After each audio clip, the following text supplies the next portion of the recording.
On my data's sample, vertical sample is about 30 feet. I'm gonna stay here. I can have 29 feet of good hard rock underneath a foot of mud. As far as the corals are concerned, that rock's not there. Absolutely right. And we are. Your data is much better at finding the clean rock. We are seeing the seafloor now. Yeah.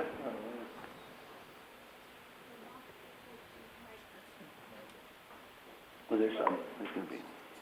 So you're going to need something like 40 probably to stay still. For those of you unfamiliar with our routines, it will take us a few minutes now. Once D2 has seen the seafloor to get oriented, we'll be moving slowly to the north and east towards our first suspected seep location, but it takes us a little while to get our two-body in-water operation organized and to begin to move the ship in the direction that we need to.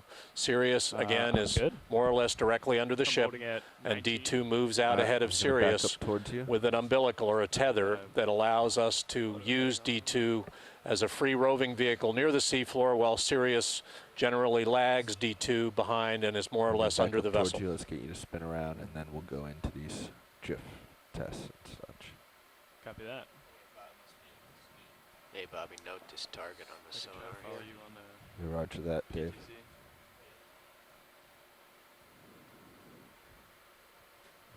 All right, you should have enough, I think, to start turning. Looks like the bottom is sediment. Clockwise, Need to get a little closer to it. Yeah, we've seen this before, a light brown bottom with modeling. That modeling has generally been associated with burrows, turning the slightly more organic rich sediment over. Pretty featureless and pretty flat at the moment.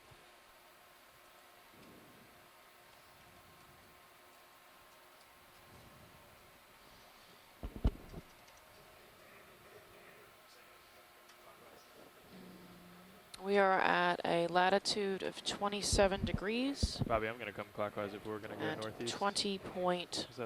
20.2455 minutes. Yeah, that works for me. Clockwise. And a longitude of 92. Not put a turn in for you. And 21.65. 09 minutes. Are you driving that way or just drifting? Nav, this is watch lead. If we could drop a high pack location for our time on bottom, our location on bottom, that would be good. It's right there, ROVO 1 on bottom. Great, thank you.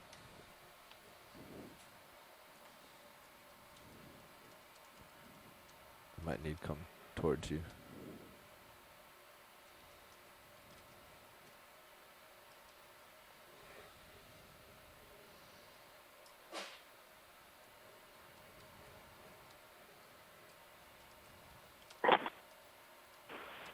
This is Brian Kim, I was wondering if we, given that we don't have the nav feed being saved, if we should establish a protocol for writing the position into the log every, what, I don't know, 2 minutes, 5 minutes? I just did it for you, Brian, and we'll do it about every 5 minutes. Okay, cool. Thanks. Awesome.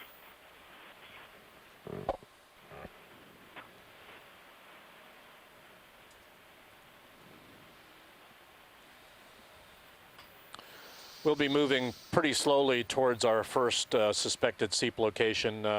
Locations are not going to change very much. The amount of ground we're going to traverse here for the first 3 or 4 hours is pretty small. But by all means, we'll put enough position locations in so that we can track where we are. It's going to take me a while to dial in vertical. Copy that. Andrea, the depth here is, the D2 depth is at 960 meters. There was a hatchet fish as well. Hey, Navs. Oh, looks like we have a raw red shrimp on the lower left-hand corner. Go ahead, Dave. Yeah, you see on D2 sonar this target right here that I'm wiggling the mouse around? Yeah, I've been eyeing that. Yeah, it's got some shadow behind it. I would say that would be our first move, just to get an eyeball on that. That's your pilot. That's your... Because it's right there. It's almost within reach. I'm okay. Go ahead. Yep. Yeah, it could be one of those mounds of carbonate or shells, whatever. All right.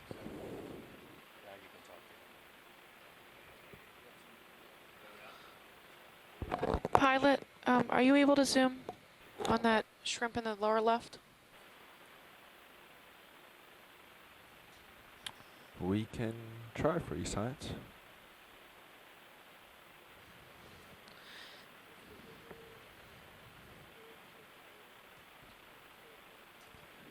Video. Watch Okay. lead would like to Roger that. check out the shrimp as we're sitting here.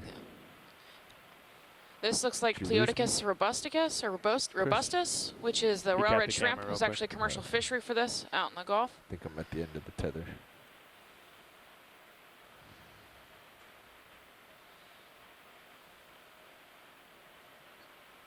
Oh, no.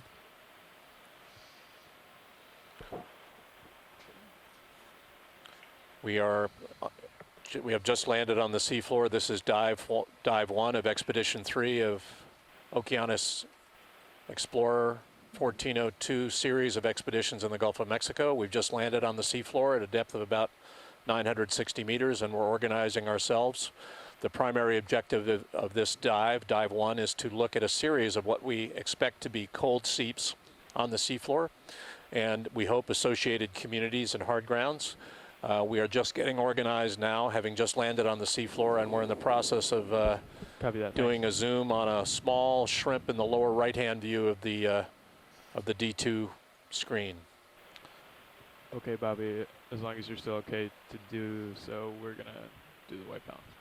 Or video, did you need to cap it first? We are. We're going to do... No, you can cap the cameras. Let's get set up, then we'll go take beauty shots of everything.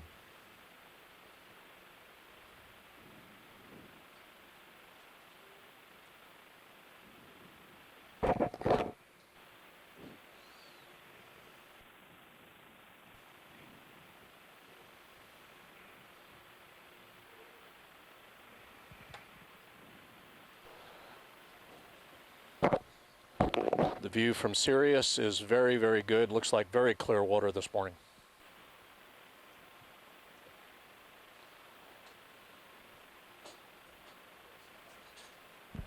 Video, are you good to start moving the arm on Sirius? I mean on ROV then? Okay.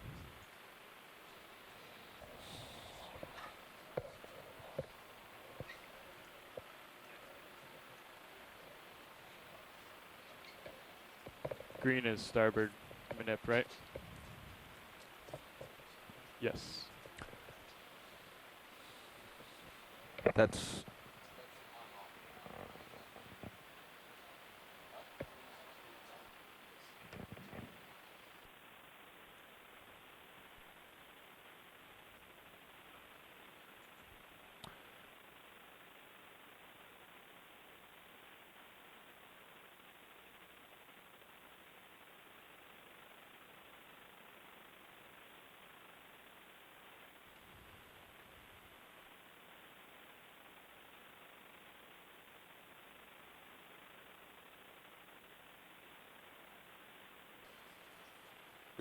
We could just do it with the sliders today.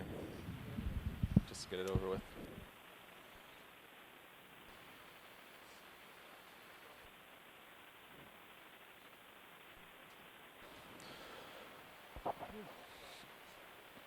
It looks like our D2 nav data is now being captured and saved. We will still periodically put position in the event log, but that all that position data should now be being saved. So.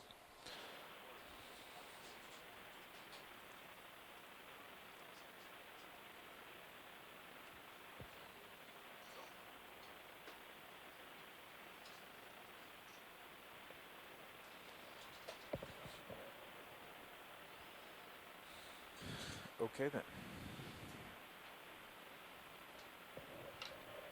Not really sure what that was. It didn't look like it was Want me to alive. do it? Hold on, do you have both cameras on it? Where's Mini Zeus?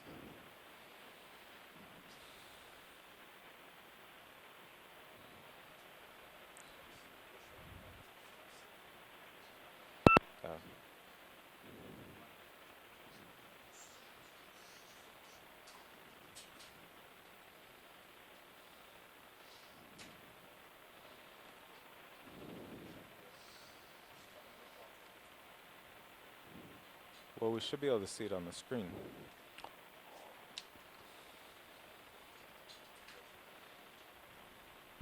Yeah, the port valve pack's not enabled. Yeah, so hold on. Nope. We should turn hydraulics off and figure out which joy box controls what now before we have hydraulics on. You want me to disable the valve packs then? No, the valve packs can stay on, but we should turn pressure off. We're gonna turn pressure off while they figure.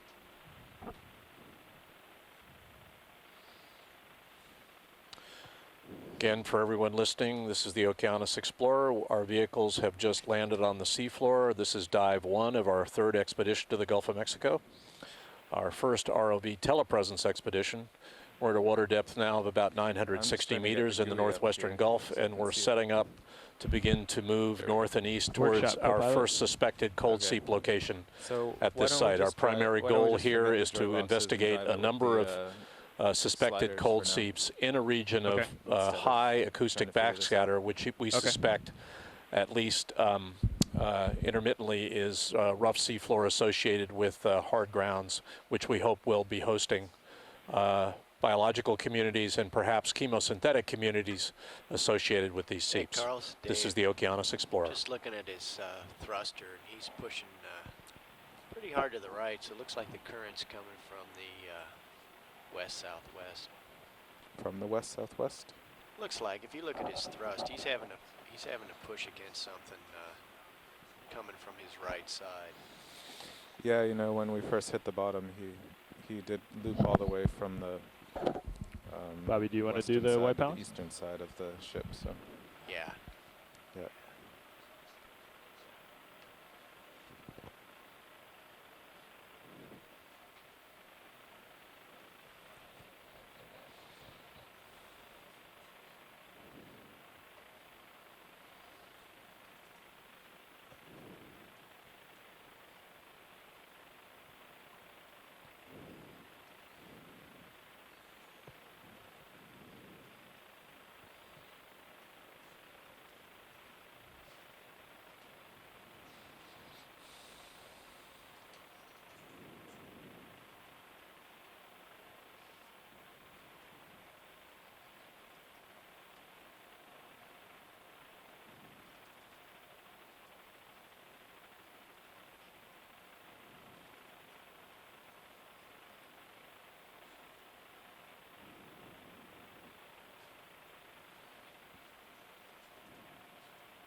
Andrea just identified a myctophid fish.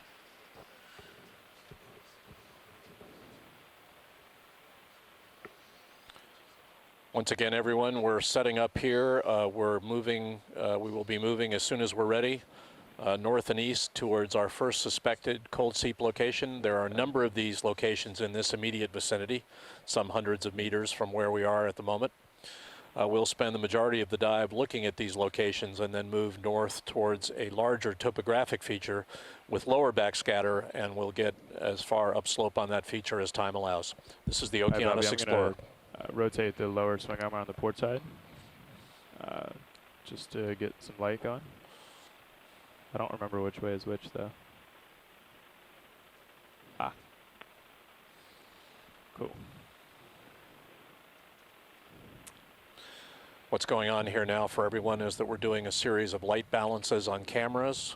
We want to We've got a lot of light on the D2. It's one of the great advantages of the shift in lighting. We're moving from HMI lighting to LED lights. This gives us more light for less power, but a lot of what we try to do when we get to the seafloor is do color balancing so that when we are imaging geological and particularly biological features, we're getting true color on our imagery. And that takes a little time and a little calibration when we first get to the seafloor. This is the Okeanos Explorer. Yeah. So you can start zooming in, Bobby. Oh.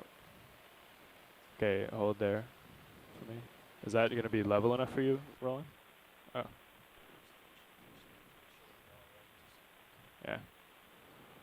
Okay.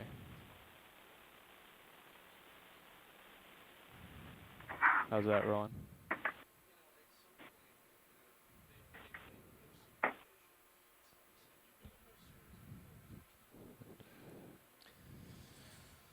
That's pretty cool. Hold it there, Roland. There you go. Up, up. Got a runaway. Hold on. Sorry about that. Runaway rotator.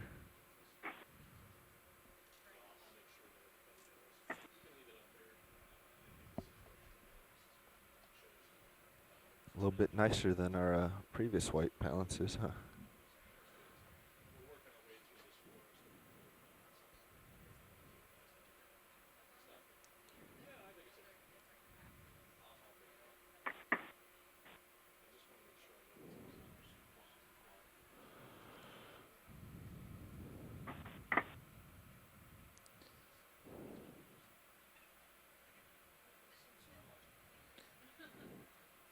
Hey, Bobby. Pilot, can you show reservoir level on one? Yes, here? sir. If you're not too busy, this is an opportunity to white balance the new bubble cam, those Super Titan. If before he stows the arm, he rotates it so you can see the target. Can we just use the foam pack on that? Yeah, there's probably enough backscatter. So you just press the menu button, press and hold menu button, and then cycle through to camera and then exposure, I think it's under. Do you know how to move, how you cycle through? Yeah, the joystick, up, down. Yeah, that would make sense. And left, right. Display setup, I imagine? No, camera. Camera setup, there we go. Enter. He just Saw you jog, before, there you go. jog the joystick right to enter it. Okay, focus zoom. W balance. And it's doing it. I can't focus from here. What does it say up at the top? One says white balance setup. One push. Perfect. Yeah. Open, close. It did it.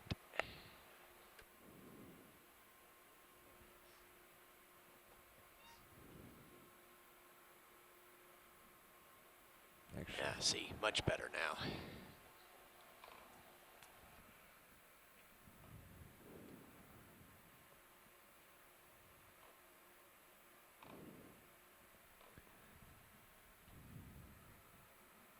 I wonder if we could. Full out. How far do those? Can you take the upper swing arms and swing them into the vehicle? Sure. I want to try to light up the internal foam pack.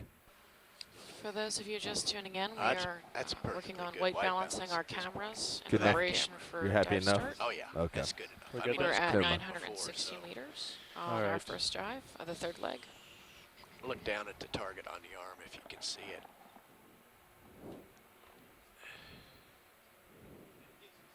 I You can't really see it. Oh well. All right. All right. Let's get that arm stored and let's get moving for science.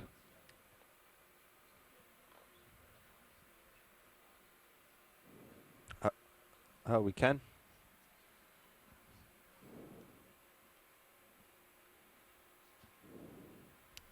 You want me to? What do I need?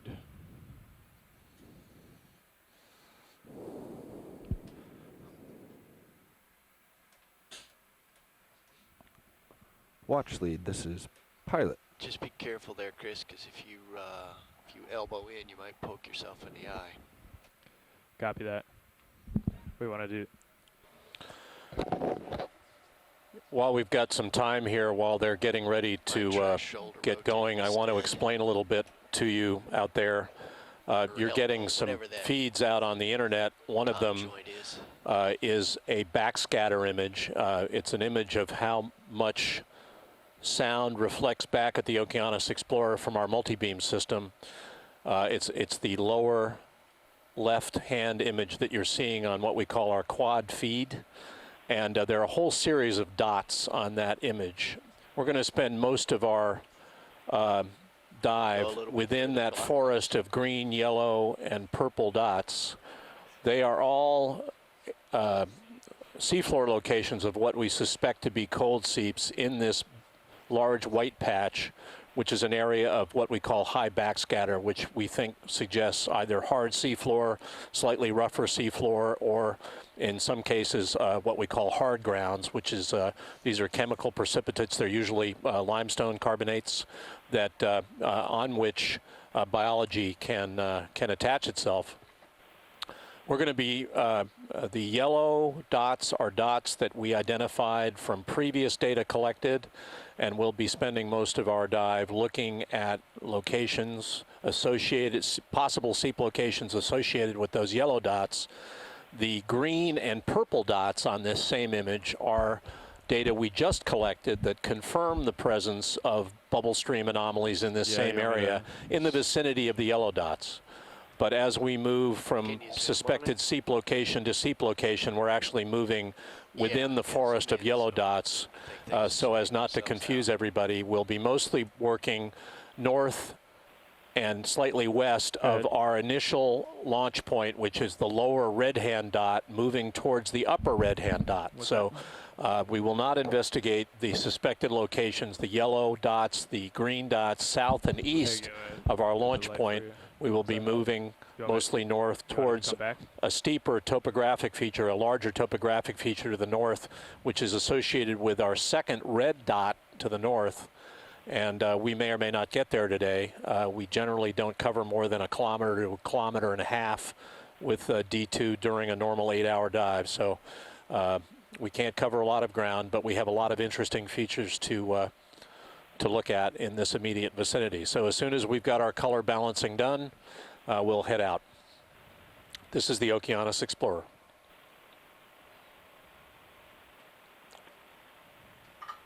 This is Bill Shedd. How many of those, are those all unique seeps, do you think, or are there any duplicates from, passing over them at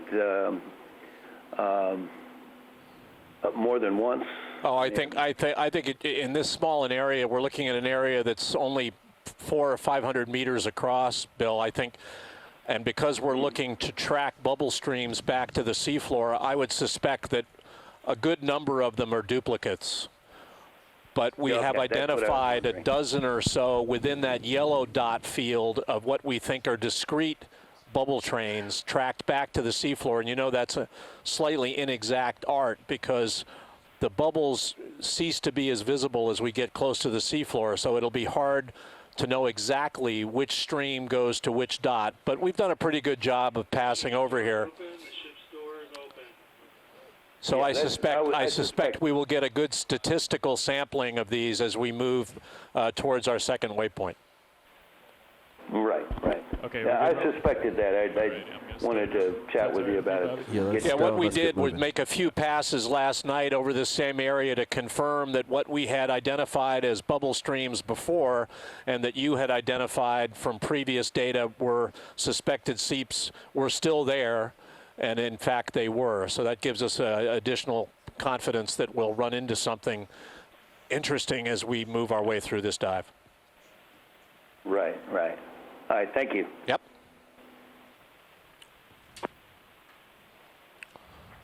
Yeah, thanks, Bobby.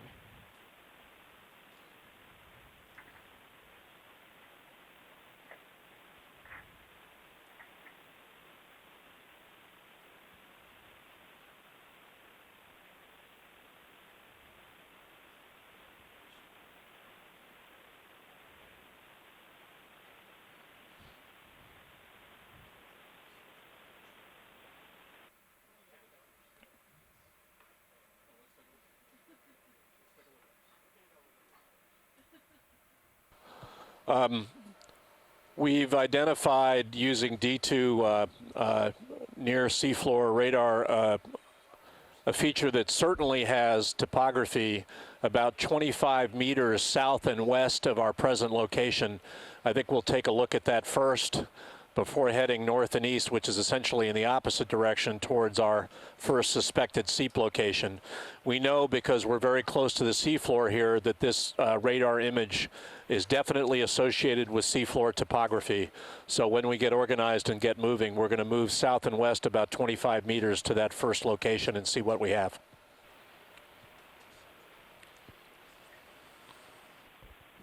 So, pilot, based on the way you were drifting and Dave was noting your thrusters, looks like there's a current from the west-southwest. You good, co-pilot? Yeah, we're good. All right, let's disable hydraulics if you need to, and then take my camera back. Turn the valve packs off.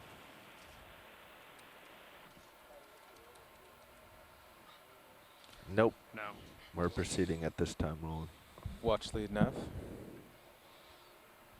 Go ahead.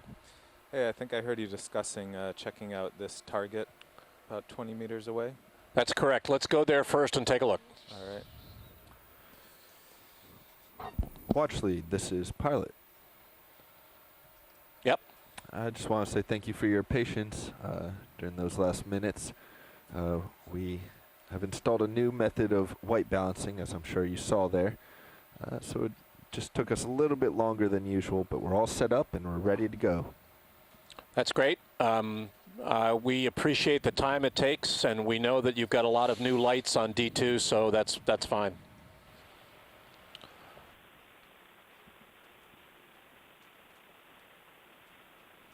Okay, pilot. Once you're all set, if you look just to your starboard, about 45 degrees, Maybe you can, head that way. did you rotate swing arms back to where they were? I think we did. But if you think the light pulls off, I can rotate them again. No, I'm just getting some flare in the Some camera. flaring. I can rotate them. Turn back to Sirius and have Roland zoom in. You'll see them all.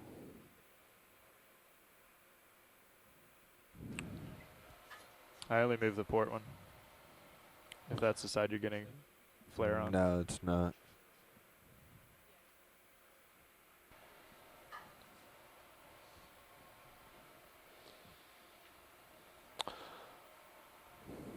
We're moving across the seafloor now. We've done our color balancing. target. It's When worth you're ready, saying you that can this also is come worth down, doing. The to D2 15. ROV Copy that. has a lot of new LED lights that give us more light for less power, but this requires us to do a fair bit of color balancing as we start. Coming up. And I'm seeing something immediately in the upper right view of D2 now. Bringing the mini Zeus around. Discolored seafloor.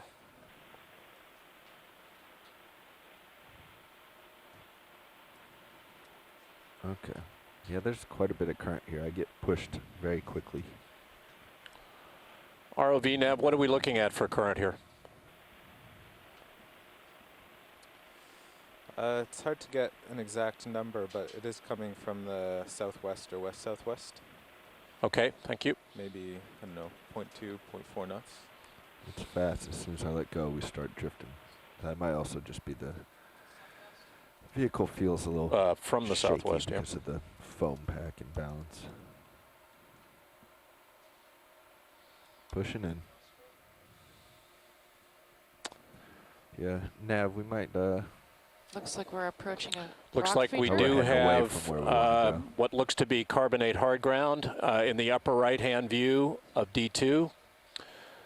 This could very well be giving us what we are seeing in this area as high backscatter. This is exactly the kind of rough seafloor feature that would give us this kind of view. Hey, co-pilot, did you notice?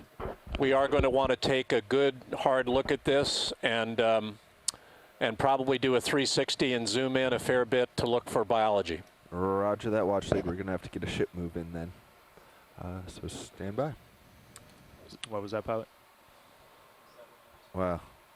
Irrelevant now. I was asking if your offset on your heading was And there are has been like that, bivalve or if I'm pulling you. shells scattered around this mound. Did you copy that now? Yeah, those Watch look like to clams around the edges. investigate this Clam shells, okay. Yeah.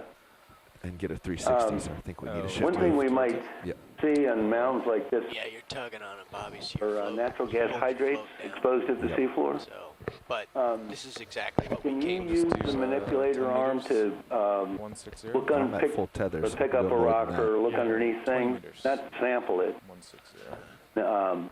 By no means we're saying you don't have a place to put it, but can you use the manipulator arm to do that?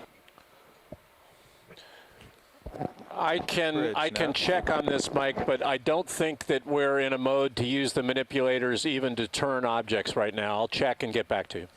Hey, could we have a ship Yeah, I move? was Bezivit's Distance gas 20 hydrate. meters, 20 meters, bearing When you 160 dislodge it, it'll degrees float at upward. 0.1 knots. Rocks will sink back down to the bottom, but the hydrate will float upwards, and it's a inexact science, but Correct. it's a way of Thank you. seeing hydrate versus rock. Okay, ship will be moving your way.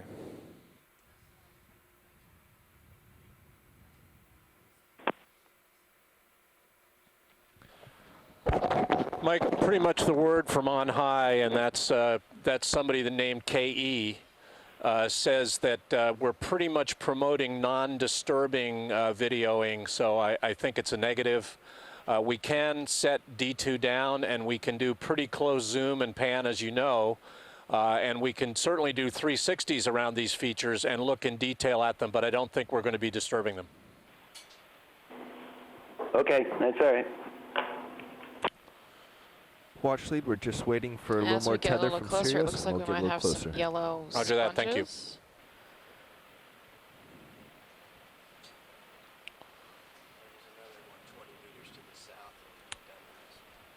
Video, do you want to go partial zoom? See if we can grab anything out of here.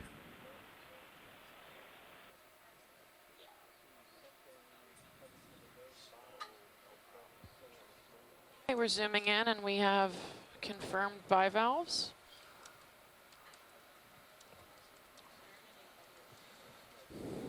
And it looks like a yellow encrusting sponge, but I could be wrong about that. Did you see those shrimps, Bobby? No, I didn't. Just coming in top of your screen, Left, you said? top right now. Center? Oh, we're calling Yeah. that a bacterial mat, yellow Right bacterial underneath mat. that bacterial mat. And See those them are moving? mussels, and they Top are center alive. of your screen. No. Pink guy. Very top edge now. Roland, you got some eyes because we don't see Yep. anything. If you tilt up, Yeah, I'm I'll getting there. continue to zoom in to where he's at. And he's coming center screen. To the right. And Oh, under the... Okay, now I see him. Wow. Good eyes, Roland. Yeah, we're not going to get anything quite yet, Roland. I'm tugging all over the place. So let's come back to partial. We won't make people seasick. You know, I'm intrigued if anybody has a feeling for what the yellow is. Is that bacterial mat?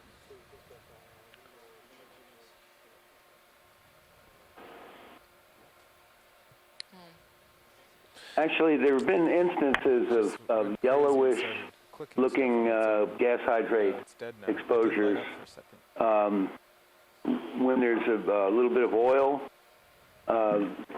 contaminating it, Towards me.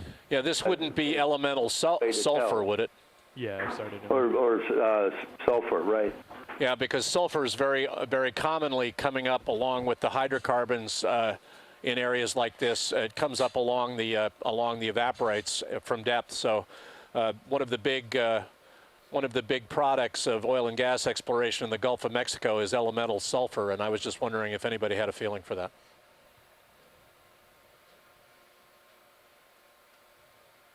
All right, Roland, we can Yeah, very well could be. give your shrimp another shot. H2S, of course, is a major component. There's very little gas in the Gulf of Mexico that doesn't have some small Coming out for a shot. component of H2S. Hydrogen sulfide, I should say. Sorry, Roland. You should have a lot more room now, Bobby.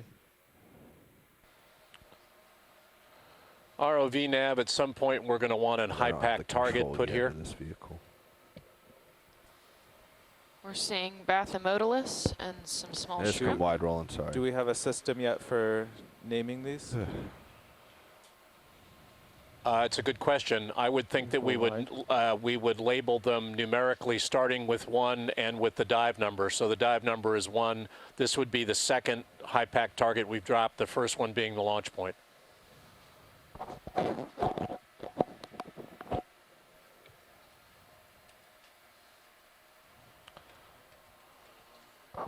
No, let's just forget about it. It's getting too distracting. Co-pilot, can you do a partial zoom on Sirius? It's lit nice up, looking but shot. no, Carl, your mic's on. Go for it, Roland. Zooming on Sirius. No, it's okay. ROV pilot, it's going to be interesting for me to know what's involved in deploying the temperature probe. We're going to want to do some near temperature measurements at areas like this.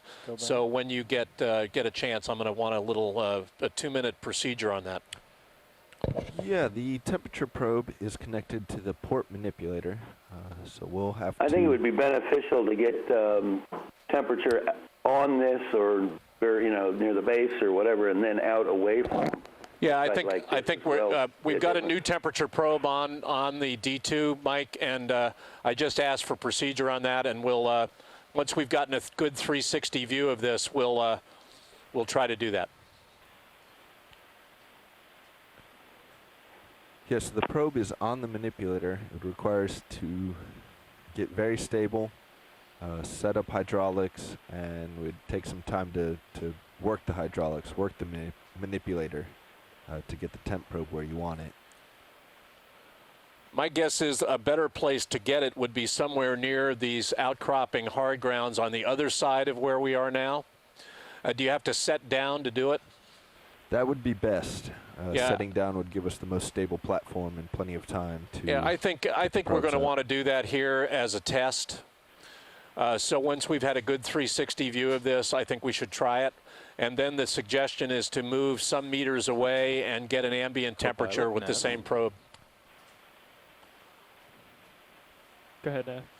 The KVM on the For everyone computer out there had now, sonar we've run into a mounded feature. This is a feature of some meters of relief on the seafloor. It is composed in part of what we suspect to be carbonate hard grounds.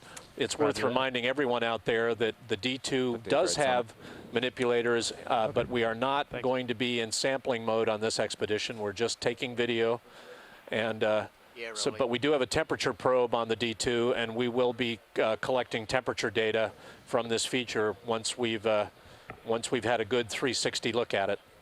And there's a crab right in the middle of the screen. He's red or like orange color. I can't really tell what he is from this far away. Okay, sounds good. Yeah, this is Bill Shedd at Stennis. This might be a small mud volcano that's no longer active. The gas slowly, the gas and sediment supply slowly started to run out, I think, and then the carbonate rock formed just under the surface and has since been cleaned off. But the mounding is very typical of mud volcanoes. Yeah, there's a couple of... At some point, it would certainly explain how circular it is. Okay. Yeah. And there are a couple that we saw in our data, and you saw in your multi-beam mapping. They clearly show indications in the subsurface that they're probably more active. They're very soft. They have no backscatter on your data or my data. They're very, very acoustically slow. Whereas this looks like it's an old guy that just finally petered out, is no longer active. Yeah, it's worth pointing out that early on in the iteration for this dive, Bill Shedd had identified a couple of suspected mud volcanoes south and west of our position, so that seems quite reasonable that we would see one here. Looks like there's This another. is a small one compared to Rolly, this. can you put any more feedback on There's the another watch red lead crab there? under that rock. It's probably Chaseon. No, increase the level in his own ear.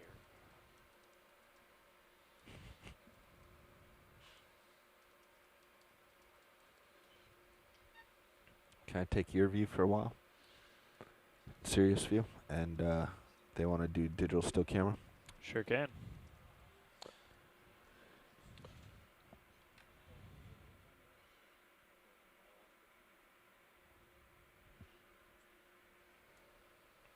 So pilots, FYI, we got it set up taking one shot per 4 seconds. These muscles when you get a chance. Roger that, watch lead.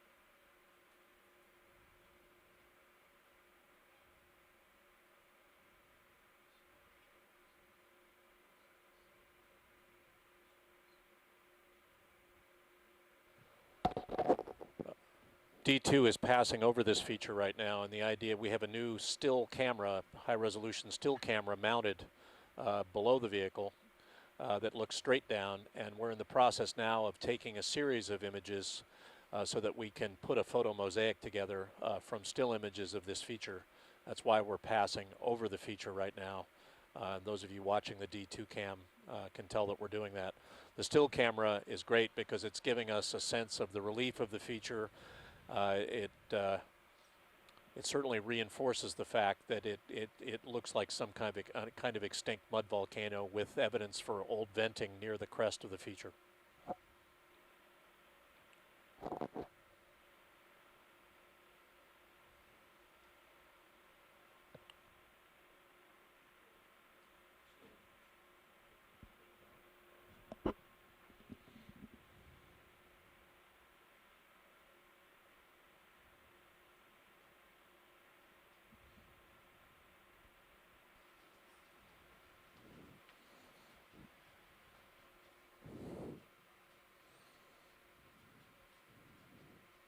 Actually, I want to turn the other way. I did this one wrong. Yeah, it's my first attempt. What do you think was wrong? Just should have gotten to the end point and done a nice right turn and repeated, but. So is it pretty easy driving when you're facing into the current, going southwest? Yeah. Because now you'll be going with it, so it might be. Yeah, it's worth pointing out here that we cannot stream the results of our still camera imagery, but the still camera imagery is obviously going to be available to everyone that needs it. It is a great view, the vertical downward-looking view, because it allows us, because of the lighting on D2, to see, because of the nature of light and shadow, how rough the top of this feature actually is.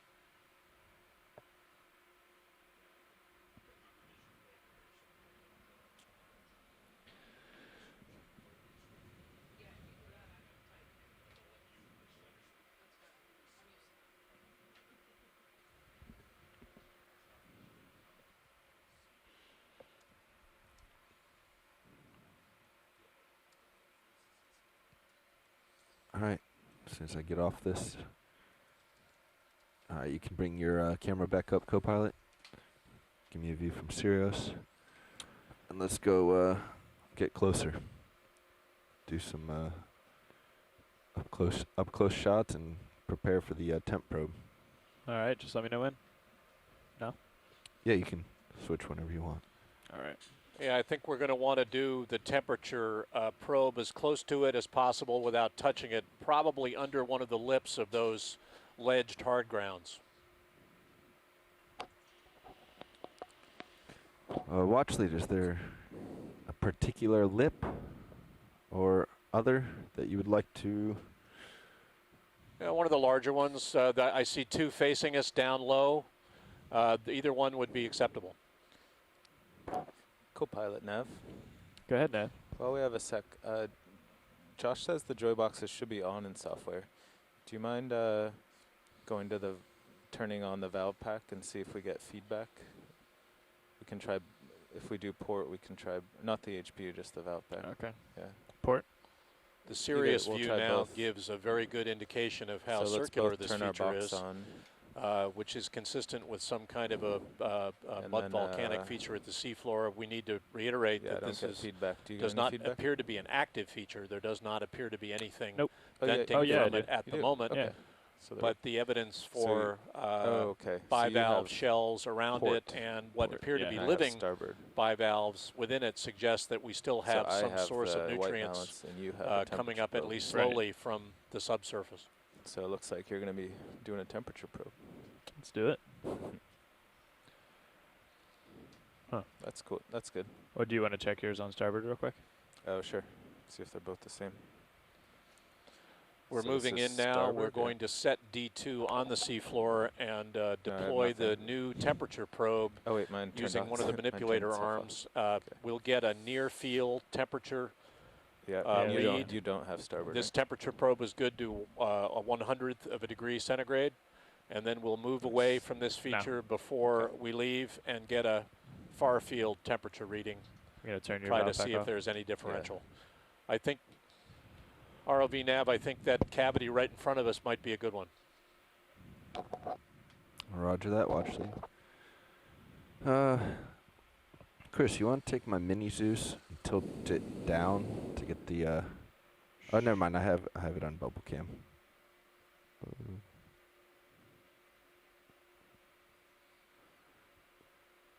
I don't have a good feel yet for the, how far the manipulator can reach.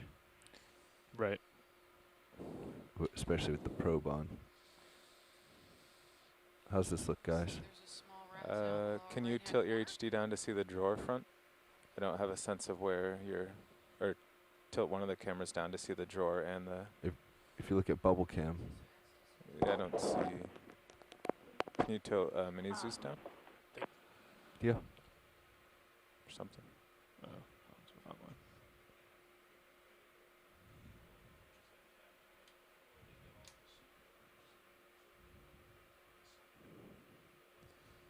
There you go. Nice. And that's actually probably where you'll leave it to look at the temperature probe.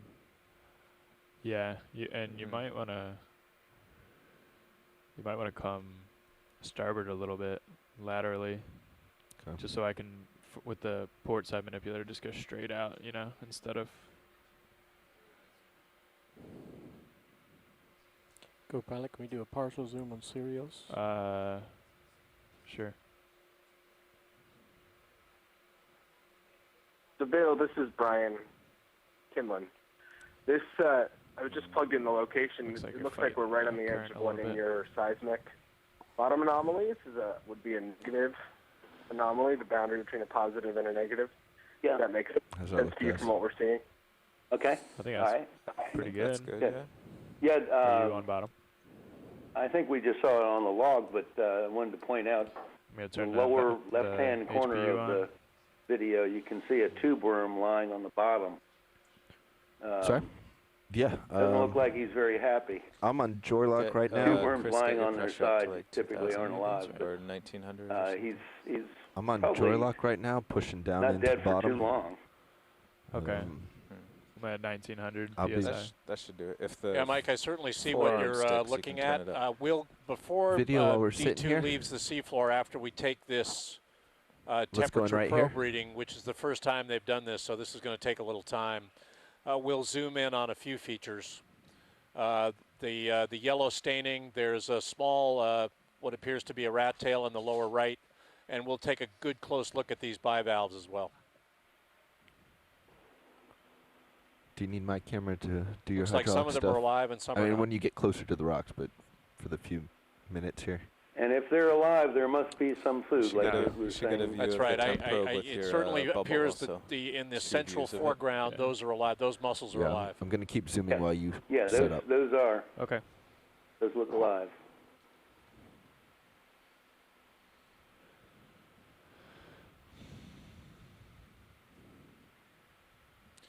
So Chris, I would move the bubble onto the. You were talking earlier about some of the depth perception. Gas plumes, gas seeps Sorry, showing up ran away from me. better up high, away from So the I'm gonna shoulder seafloor. out. And I presume that's because the bubbles are expanding. It could be that. It could. Yes, I think so. And it could be that there are multiple dispersed, smaller streams of bubbles that begin to coalesce, at least from the acoustic point of view, from the system point of view for the EM302 as they get up into the midwater. Come a little wide. When we leave here, we're headed for one of those, and I, on the seafloor there could be multiple bubble streams that then begin to coalesce acoustically as they rise, and as you say, they would also get larger. It's about time to get Chris on the main HDO. Yeah, the bubbles themselves. Right, exactly. All right, when you're done, let's come wide rolling. Wanted to explain a little bit about mud volcanoes to some of the listeners. They're not hot lava. So baseline out here seems to be. They have the shape and dimensions. Well, I shouldn't say dimensions. They're much smaller than big hot volcanoes. There's no lava involved. It's the flows of sediment, mud, and sand that are coming up with the gas and brine up, are carried up and shoulder down, held on the seafloor like lava. What do you think? So where do they want it stuck exactly? In the middle. And when they're fresh, they're very, very soft and very active, and you can see the flows moving down slope, and you can see the gas and the swing arms sediment in the crater on top. Swing arms, As they get older and less active, the sediment, the bacteria in the sediment have time to consume the gas and the oil and convert it to calcium carbonate rock. So they get crusty and old looking. As Chris is like disabled. Yeah. And it's worth saying that the fact that these carbonates, which are harder, are exposed at the seafloor is likely the reason that we're seeing high acoustic backscatter throughout this whole area. I was trying to turn it. Okay, I thought you were going to bring it down as well. Do you want me to? Whatever you want. You very typically see sort of a hummocky bathymetry on the seafloor, and a lot of those hummocks are these old dead mud volcanoes. The area where the active gas seepage very often will move to one side or the other, move away, and that's where we're seeing it coming out the bottom with your multibeam. This one, how many years ago, who knows, was probably one of those active sites at one point. It's no longer active. Yeah, it's worth also pointing out that unlike a real volcano that people are used to looking at on land, the plumbing of a mud volcano underneath is pretty much driven by the upward rise of these fluids, gas-charged fluids, through soft sediment. So we're not looking at coming up through cracks or faults. We're generally coming up through the interstices, the pore spaces of the sediment, and that's pretty much driven by the force of the fluid rising itself. It's lighting up that squat lobster now. Yes, and it's, we think that although their fractures are way too small for us to image geophysically with any kind of imaging capability, it's probably a series of vertical fractures. Once the sediment, the oil and the gas comes up close to the seafloor, the sediment's very incompetent and it'll move vertically. And we see that a lot in the seismic data that I work with. Yep. Thanks, Mike. Yeah. We don't see the individual fractures, but we know they're there. We presume they're there. And for everyone out there now, like the D2 is on the seafloor, and what you're seeing in the camera view from the ROV now is our brand new temperature probe. We're in the process of trying to put that probe into that cavity in the mud volcano that you see directly in front of us. Counterclockwise, I meant. We'll put that temperature probe in. The idea here is not to disturb the environment while we're doing it. That's why we're doing it very slowly and deliberately. Oh, is it all the way? We'll take a temperature reading here, which should take not more than, a minute or two to register an undisturbed view once we let the water you might have to turn the pressure up to 23 then. We have no active fluid flow that we can discern here, so that we're not sticking it into a fluid flow, but we are sticking it into a cavity in this volcano. and then we'll do some more zooms of the yellow staining in the vicinity of this cavity, look a bit more at the ambient biology encrusting this volcano, and then we'll begin to come off the seafloor and move away. We'll get another far field temperature signature here before we leave this feature and move towards our suspected seep localities to the northeast. Oh, look, your valve's not moving. Maybe. Oh. That's right, they turn off. Okay, now try it.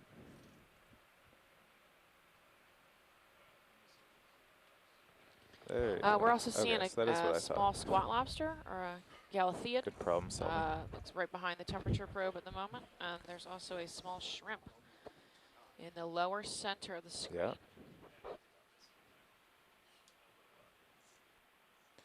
Yeah, I'm not. You have the wrist control too, to get angles. Or no, wrist yaw left and right.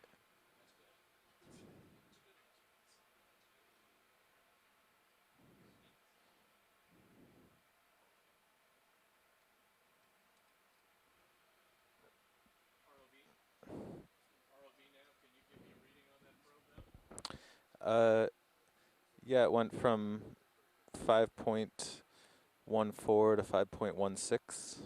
Not a big difference there. Is this about where you wanted it, watch lead?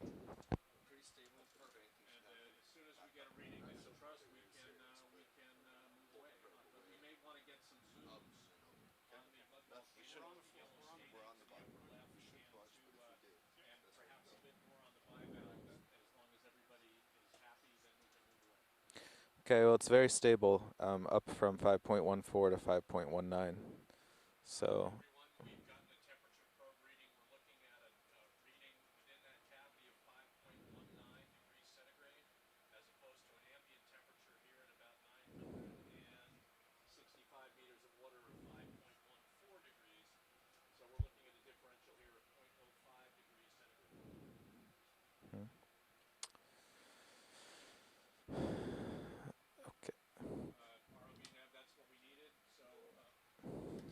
ROV nav, that's what we needed. So when you're ready, we can zoom back out, take the probe away, and let's do a zoom on the yellow staining to the upper left. Copy that. I realize I wasn't on comm there, everyone. The temperature probe Chris. reading was 5.19 degrees centigrade as opposed to 5.14 degrees centigrade I think it'll help in if the ambient Roland water zooms column. out on the main So a HD differential too. of 0.05 degrees centigrade. It might be all the way out. Roland, are you all the way out on main HD? On ROV? Okay, cool.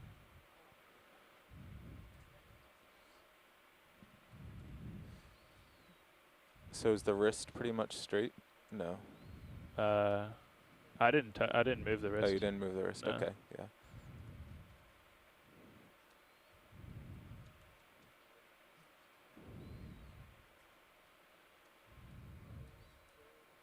So I think the only other thing is to roll the forearm so the probe's back. For our shoreside scientists who are on the event log, it looks like most of us on the Okeanos so you're kicked stowing off now? temporarily. Yeah, So we might they were have some happy with it connection just problems. right there. is Oh, it okay. was the So we apologize if stowing we missed any of your configuration notes or full comments or counter? requests. Oh my gosh. All right. Full counterclockwise, I think was. I think go full clockwise now and it'll aim back. Full clockwise? Yeah, yeah. And that's how we had it? Yeah, so you can see the inside of the wrist? Is it all the way in, or is it going to hit the drawer? No, I think that's right. Okay. Now, elbow up a bit just in case. Yeah. And then you can, and then do shoulder left. And shoulder up all the way. It might already be up, I'm not sure. Can I move my camera again? Yeah, now if you... That's full up. There you go, okay. Yeah. Now if you slowly go elbow down, I think the temperature probe will be okay. Can I... Yeah, there you go. Video. While they're stowing, let's go in here. So you see it in the bubble cam there? Yeah, it's a good just view. Hold that. I might. All right, coming out of. There we go. Oh, so it's still going up. Coming out of Joylock. It looks like we've got, we're going to zoom in on that yellow staining in the left center view of the D2 cam right now, and Can't it really looks like tell we on have that, live Carl. muscles just immediately to the right It of should that be yellow okay staining though, right? as well. We'll zoom in on both. You should be able to go elbow all the way down. Should I rotate it full clockwise? Yeah, that's the way it was stowed. Yeah. Okay. So that is full clockwise. Go ahead, Roland, Yeah. on that group of muscles. Zooming in.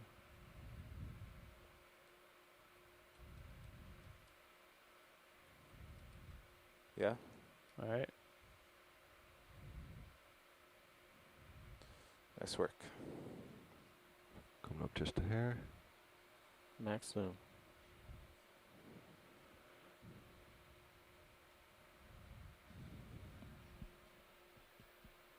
Best focus. I think Bobby left the starboard swing arm out too. Is that right, Bobby? No, it's all stowed and back Everything's right stowed? again. Okay. So if we're done, I'll turn the valve packs off. We're good. Yeah. Roland, we focus.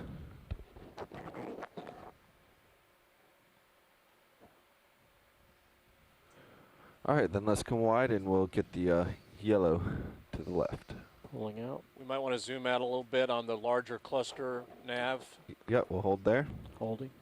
And then we want to take a good close zoom in on the yellow staining, which looks to be associated with a white overgrowth on the carbonate. Roger that. We'll get that section right there. Got enough there, Roland? And I'm also being told this yellow is likely sponge. Continue to hold. Yeah, hold there. Just gonna bring us left a hair.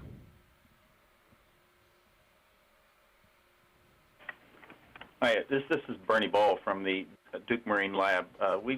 This white fluffy bacterial material or mat around the mussels is like what we found or what we saw at the Northeast Canyons cruise last year. We kept calling it the marshmallow fluff blowing around. You'll see it to the right of the screen a little bit more when you're done looking at this.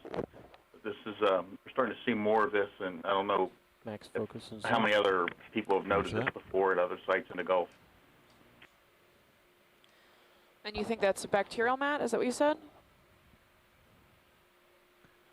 Not this white right in front of us, but as he pans back out and you'll look at the sort of look at the mussels, you'll see there's it's the current or the current generated by the ROV will move it around, and some parts of it will break up and float around. Yeah, we believe that's a type of bacterial mat, but we're not really sure.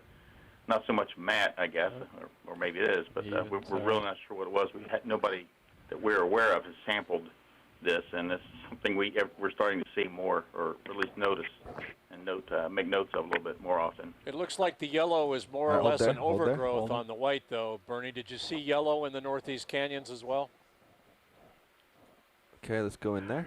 No, we didn't, but the white that I was talking about isn't associated with the yellow here. It's more, if you look at that patch of mussels just to the right, you'll see you see a piece of it floating up right now. Some of this material blowing up. Roger that. Can we zoom in on the white that's, floating? Yeah, sorry about lack that of science. Better knowledge, we were calling it marshmallow fluff last year. Not really sure what just happened. Yeah, the white overgrowth associated with the yellow to the left of the mussels looks a little different. It's certainly not as flaky. It's not blowing off in the backwash from the rotors of D2, so it does look a little different. Yeah, the white on the left and the yellow on the left is. Let's go in again. I'm 99.9% sure is sponge. When you get close to it, you can actually see the oscules. This, however, as he was talking about, was the bacterial mat, which you called marshmallow fluff. It's very interesting, isn't it?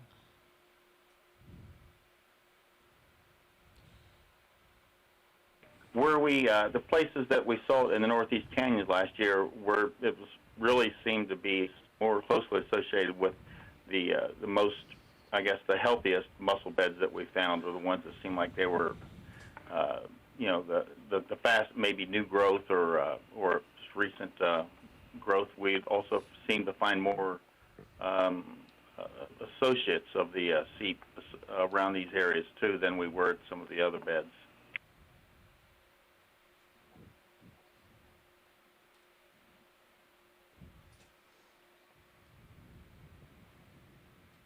All right, let's come on.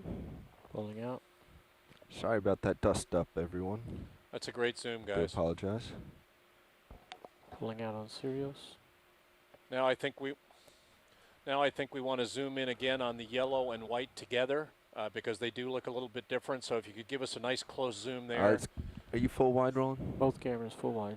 Okay, I'm gonna see if I can creep in. It's a good view there of how uneven, how rough the topography is near the top of this. We'll call it an extinct mud volcano is. A mixture of chemical precipitated, likely limestone, hard grounds, and about as close as I can soft get. sediment in between. Gonna hit otherwise near on the right top side. of the feature. So let's It's go in. indicative of Roland. how these features are built. A whole series of escaping fluids and gas that come up through the soft sediment, and then precipitate these hard grounds as ledged, partial, scaly types of deposits. Let's just go That's full max. definitely Then. sponge. max. Yeah, you can see You it in can bubble see cam, the Bobby. You got small about 5 or ostules. 6 inches. It You're looks good. as though we're looking at Thank you, Chris. both the white and the yellow are sponges, encrusting sponges on top of these hard grounds. We had originally thought that this might be some form of sulfur. It looks more like now that this is biological.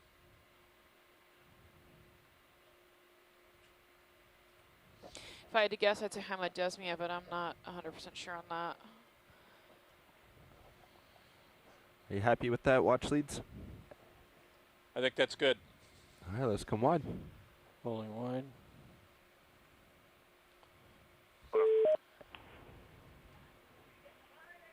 I heard someone refer to the marshmallow fluff as being associated with healthy Full wide. mussel beds. Is that correct? Yeah, I'm sorry, this is Bernie Ball from Duke Marine Lab. The beds that we termed to be healthier, that appeared to be healthier in the Northeast Canyons cruise last year, we observed these more often, or the marshmallow fluff more often. I think before we leave this vicinity, we're going to get another temperature read with the probe at some meters distant from the volcano, and then I think we should go ahead and move towards S6. No, we did not get any samples of these at all last year. We did not get any samples. Is it possible that those could be mussel eggs? That This could is be. coming from a geophysicist now. Well, I don't, to my knowledge, it doesn't appear to be, but there's probably some folks out there that might have a better idea of it, but we didn't think that it was from our initial, the people we had on call last summer for this. Okay, all right. I was just curious. So did you want to get a temperature Yeah, probe Brian here? Kinlan just chimed in that he does not feel that these are mussel eggs, and that's it's worth noting that we've got a variety of features encrusting this. Not much in the way. We've got bivalves, we've got mussels, we've got a number of dead bivalve shells around the periphery of this feature. No evidence for active venting at all. It's a good view of it right now from the D2 cam. We'll get a far field temperature reading again before we leave here, and then we're going to be heading northeast a couple of 100 meters or so towards our first suspected seep location, S6, what we're calling S6. For those of you who are looking at our backscatter image, we'll be going to a series of the yellow dots on that image. We've got 8 or 10 of these active seep, suspected active seep locations on our itinerary today. So if you guys want to start lining and we'll up compare and contrast what we just saw, where there appears to be a mud volcano feature with no active venting. Just let it go, Bobby. We need to get north. Yeah, there could be. Do we at least want to get eyes on them? Well, if you can dash over there. I mean, it's right here in view. Okay, get a quick look. If this were a giant seep, we'd kick ourselves for passing it by. Got another one of these hard ground looking features here near the one we just investigated. We won't spend as much time here. Not much soft sediment associated with this one. You're getting out close to the end of your tether. Yeah, roger that. Yeah, I think you'll find just as many of these to the north of you, frankly. This is clearly the reason for the high backscatter in this vicinity. Dave. It's worth pointing out that on the backscatter image you're looking at, the have, cell so size, the mosaic size on this image do. is 3.3 meters, and that is you know, larger than the size of one of these mud volcanoes. So it means that there are probably quite a large number of these Not in this much vicinity. light out there, sorry, Be a Roland. picnogonid, just Pretty a sea far away. spider. All right, let's come wide. Oh, and an Antipatherien, move on. which is Carl, a where are we black going? Sorry, coral. 042. 042. Looks like there's a Yep. ball I sponge can call in on the a back. ship move at 0.2 knots. You're full wide. It's always very tempting to spend a huge amount of time on individual features, but we also want to cover a little ground. So we're going to move now to our first suspected bubble stream anomaly seep location, which is about how far is that away, ROV Nev? It is 100 meters away. Are you ready to call on the ship move? I'm ready to go when you are. Should you get a temperature reading? Oh yes, and watch lead. The temperature reading out here in the water column, it's reading 5.2. This difference, 0.14 and 0.2, might just be in the noise of the sensor. Roger that. Thank you very much. This is the first day we've used them. So the far field temperature probe reading was 5.2 degrees centigrade. That compares to a reading near the mound of 5.19 degrees centigrade, clearly approximately at the sensitivity of the probe. So there was no substantive temperature anomaly associated with that volcano feature. 4-2. We're ready. Ready for a ship move? Bridge, Nav. Could I have a ship move, distance 100 meters, 100 meters, bearing 042 degrees at 0.2 knots.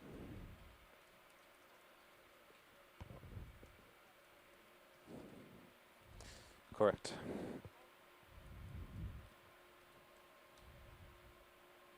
Hey, Baba Louie, I'll be coming to relieve you like we have right a after a bio break. Long fish. Roger that.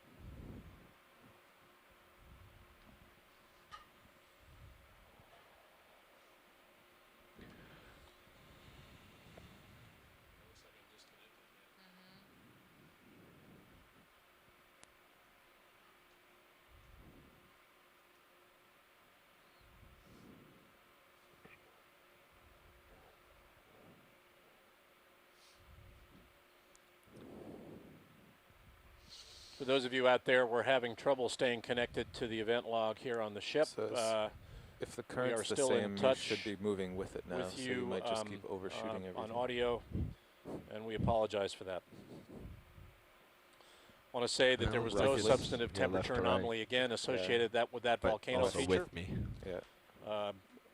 The sensitivity of the temperature probe installed on D2 is on the order of 100th of 0.01 degrees centigrade, and we were in that range, both near and far from that volcano.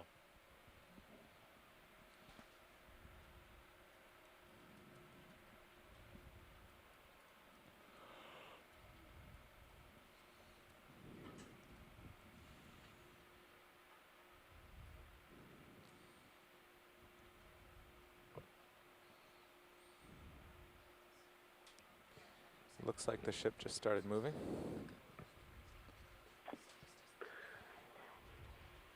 Which direction are we currently heading? 042 degrees.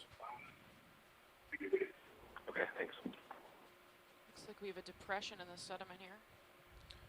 Yeah, and the depression is slightly discolored relative to the surrounding sediment, and it looks like there is some shell debris associated with that depression. Feel free to turn those aft lights on, Bobby, if you think it'll help. I guess we could do that for the still camera if we do that again. Yeah, there's just one more that points down. Yeah, all lights should be on.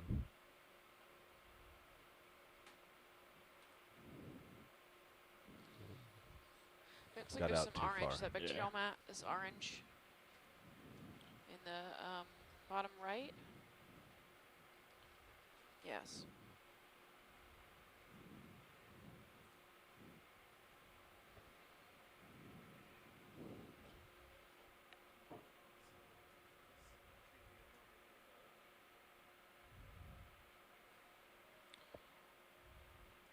ROV pilot, if you could pan down a bit. I don't know if you can. We've got some orange staining in the lower part of that depression I'd like to get a look at. Yeah, roger that, watch lead. We're just at the end of our tail here, our leash. Just waiting a few minutes until we have some more room. Yeah, perhaps we could get a zoom on that.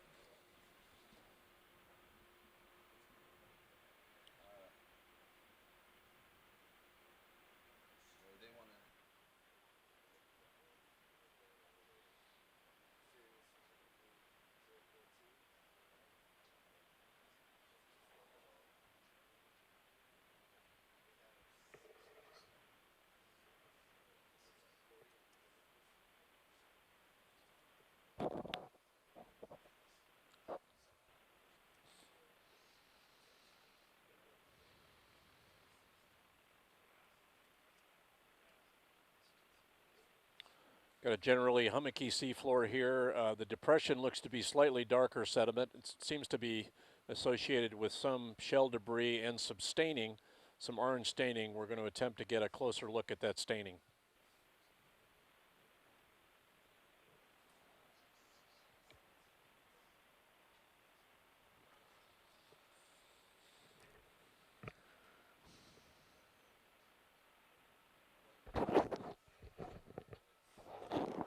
Getting a shift in pilot here. This is always takes a minute or two to get organized when we do that. Even pilots deserve a break.